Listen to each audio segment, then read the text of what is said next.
C'est ici, au Centre de recherche et de restauration des musées de France, que l'on tente de percer les secrets des chefs-d'œuvre.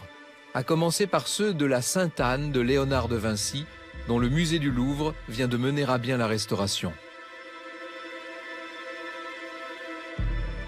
Grâce à des radiographies des tableaux de Léonard, les experts ont pu, 500 ans après, lever le voile sur une petite partie du mystère de la construction de ces œuvres.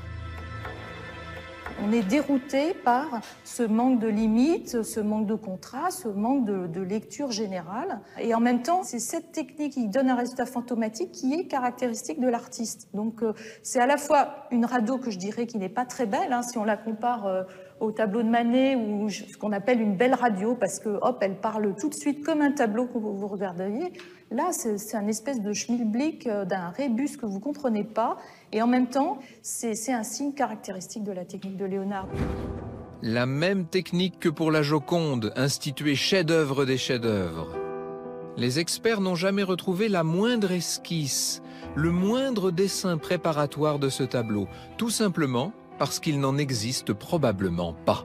C'est ainsi, Léonard de Vinci travaillait souvent sans préparation. Il a réalisé la Joconde à partir d'un petit embryon, un simple coup de pinceau qui peu à peu s'est épanoui sur la toile jusqu'à devenir le portrait le plus connu du monde. Pour représenter un visage, exprimer un sentiment, Léonard procède par une superposition d'innombrables couches, toujours avec très peu de peinture. C'est ce qu'on appelle le sfumato, traduisé par vague, nuancée, qui brouille les contours. Une technique que les successeurs de Léonard ne réussiront jamais à s'approprier vraiment.